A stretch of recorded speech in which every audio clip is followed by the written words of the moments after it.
Our first goal is really to put someone in the first team and to create their identification with our fan base. That's really important. Is that what success looks like, the fact that you've got a player in the first team, or is success winning the FA Youth Cup? You know, obviously everyone looks at, do we bring people to the first team? If we can have a doctor in America, that's as well as success for us as an academy. Trying to get these people win in life. So the Hall of Fame of the academy should be a big variety of stories. We have a great team here at Arsenal who works on a daily basis, and I've just came in. I need to start my journey really, you know, to get to know the system, and you need to struggle and need to have bad results to see what reality is. But at the moment we are pleased with the 18s, FA Youth Cup, the 23s with the new manager Freddy Ljungberg. It's exciting times, you know, for these youngsters to be surrounded by people who have been there, you know, at the top level. It shows you have the passion, but I'm thinking, if you have advice for people, for parents or for children about what is an Arsenal youngster, can you tell me in your mind what is an Arsenal youngster? No, they're so different. Everyone is so different, and that's good.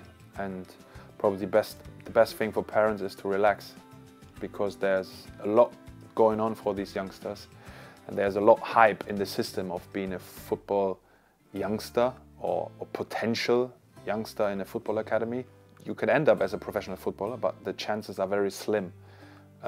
Be aware of education, and there could always be a date where your son could be released, could get injured. There could be a possibility to play first team, to go to another team, to play football. There are a lot of challenges out there. Just make sure these youngsters are prepared for any of them. Do you find that the parents can sometimes be more difficult to deal with than the children?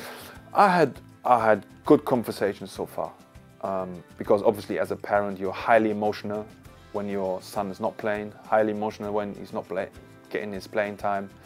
I try to give them some support and tell them what I went through when I was a youngster and not highly regarded, not had that potential, where I missed out a season because of injuries, you know, and anything can happen.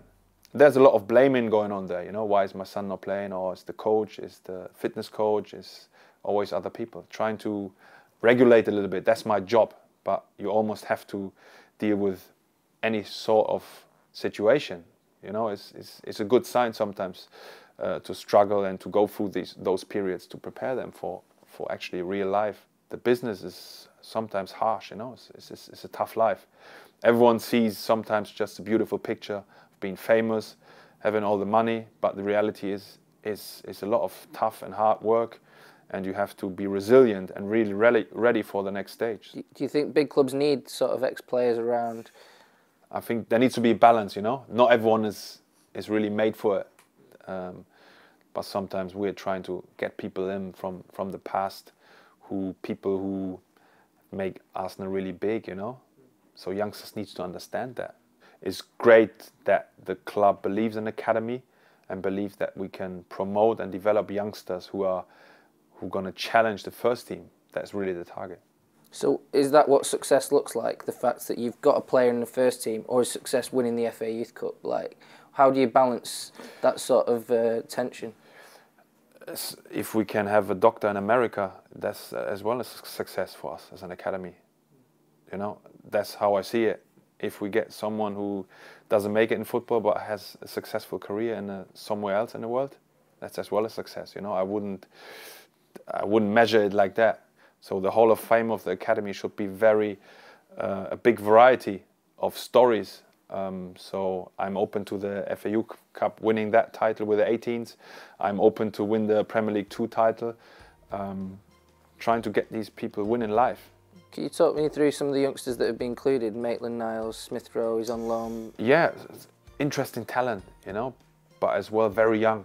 Bukayo Saka is 17 years old, for example, and we don't want to push him too hard, you know, to an extent where he's misused in a way, you know. He has to cope with that tempo. He's still a first-year scholar, so he has got a lot of education going on, and we don't want that he thinks that is just good enough just to train with the first team. No. The manager likes him, yeah, but still he has got a lot of steps to do before he can call himself a real professional in a first team environment.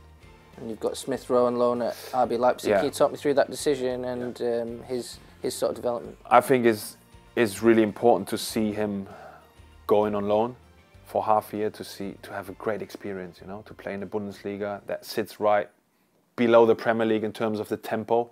I think from 23s to Germany and then coming back to the Premier League is a good step in between.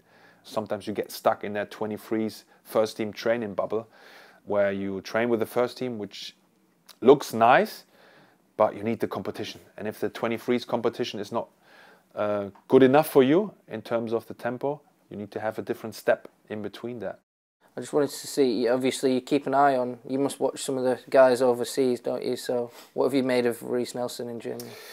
Yeah, it's quite interesting for him, the journey he's facing in Germany, the challenges, and he's describing it as it's a tough time every day in training. There's something he takes on with a young manager who really believes in him, who gives him chances. Sometimes he comes off the bench, makes the difference. So for him, the next step is really to play really regular, playing always from the start. That is his next challenge. But at the moment, he's making an impact.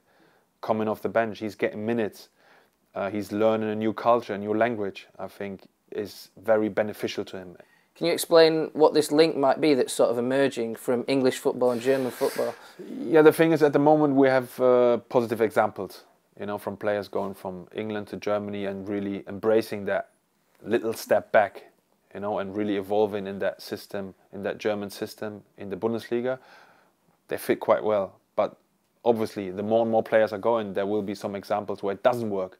At the moment, we have the positive examples and everyone trying to jump on that train. But we shouldn't be shy of daring to do so.